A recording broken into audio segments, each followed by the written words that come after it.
Yo, what's up, bro? Chachos? You know, why aren't game developers lazier? It sounds like an odd question, but sometimes you create something hot. Look at this. This is amazing. And then you create something that's the same thing, but not. This is also amazing. What's wrong with this practice? Now, why do I say this? Well, making a video game is extremely hard. Games are made up of thousands of 3D models, sprites, sound effects, music tracks, and even an ungodly amount of code. Why not reuse assets from the previous game? You cut off some dev time, you get the game out to the fans faster, and the devs are still gonna charge $60 for the game. Sounds like a win-win for everybody, wouldn't you say?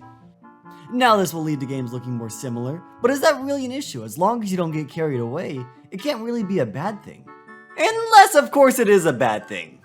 Now, for one reason or another, Nintendo doesn't really like to do this with their big 3D Zelda titles. Normally, they only keep it to the weird spin-offs, or just handheld titles that they know will sell less. Now, when it comes to big, modern 3D Zelda titles, there is one glaring exception. The Legend of Zelda Breath of the Wild is getting its very own sequel that seems to be, you guessed it, built right off the original. Now, if we take a quick look at the game, we can see, yep, that's a bokoblin. Now, before Breath of the Wild, depending on who you asked, they'd probably say Ocarina of Time was the face of the franchise. Both back then and now, The Legend of Zelda Ocarina of Time has been widely held as the best Zelda game, and even the best game known to man. It's no question Nintendo wanted another Ocarina of Time, and they wanted this game quick. This new game only got 1 year of development time compared to Ocarina of Time's 4-year cycle.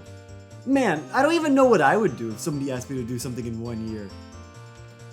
Hey, can we get the next video this year? If you really think I'm gonna make a video in the next 12 months, Luigi is going to get it. After all this, the new game, The Legend of Zelda Majora's Mask, ended up hitting store shelves only 2 years after the original Ocarina of Time did. Now the only question is, which one should you play? The 3DS is alright, but I'm more familiar with the N64 version. The Wii U is alright, but I don't really like the dark filter. Are you kidding me? The Switch can't even run the game. No, don't get me wrong, the 3DS version is an amazing version of the game to play. It's filled with a ton of quality of life features, and the graphical upgrades look amazing. I'm just more familiar with the N64 version myself. Personally, I feel the best way to play Majora's Mask is on the Wii Virtual Console. I know this thing looks like an abomination, an SNES controller with 2 tumors on it, but the game runs basically as it was intended. Now, after all that, let's finally talk about the game itself. Like all good Zelda games, Majora's Mask starts off with the ability to name yourself.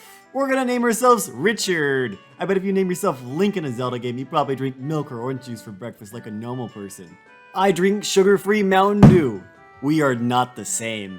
Now, The Legend of Zelda Majora's Mask picks up right where Ocarina of Time left off, and our boy Richard is on the quest to go find an old companion, Navi. Let's hope we don't find her. Not so long after this, we encounter the main antagonist of the game, Skull Kid, and he does what any rational person would do to a little boy named Richard. He robs us. Oh hey, we're a bush now! Okay, so Majora's Mask is a bit different than your traditional Zelda game. Normally it might be like, hey you hero, go fight the evil guy to go save Zelda. This is a bit more like, oh, the moon's gonna crash in 3 days. You have 3 days to not commit suicide, have fun! Okay, maybe that's a little depressing. Majora's Mask is one of the darker Zelda games. There's a lot of, drooling aspects to it. But you know what makes me feel better when I'm sad? Guacamole! It's empty! Alright, on to the next best thing, I guess. Dungeons! Dungeons are the next best thing. Every good Zelda game has good dungeons! The Legend of Zelda Majora's Mask has 4 dungeons, and they're all pretty solid. It doesn't have those bad backtracking dungeons that make you spend hours away at your life. Oh, wait. Okay. It doesn't have dungeons with horrible boss fights! Oh, wait. Okay. There's not as much for the game to mess up with it, but, yeah, the dungeons are okay. They're okay. They're not bad, but there's some top-tier dungeons out there, and they aren't in Majora's Mask. We'll say that.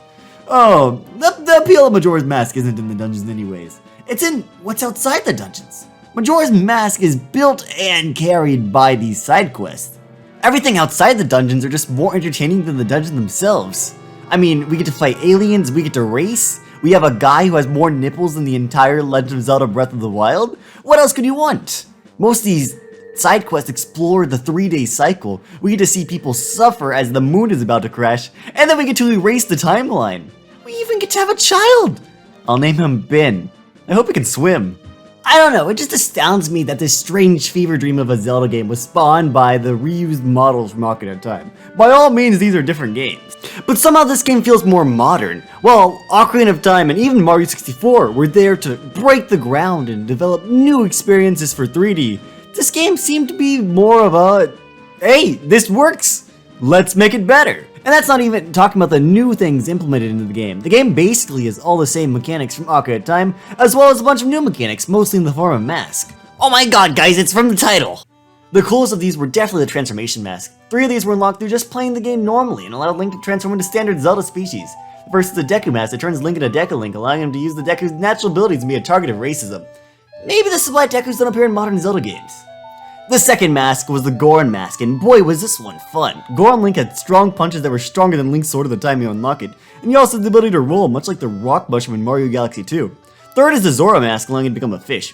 Ooh, I'm sorry, a muscular fish that's in a fish band. This mask effectively combined the blue tunic, iron boots, and boomerang into one nice item with the added bonus of some fun swimming.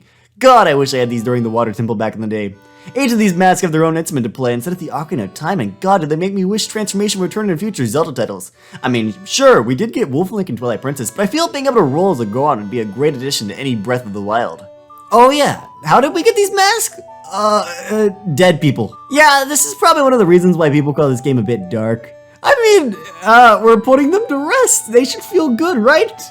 I mean, we're overcoming death. And we just wear their corpse as our flesh for the rest of the game. It makes perfect sense, doesn't it? Hey, maybe if desecrating the dead isn't your kind of thing, there are 20 other masks to collect.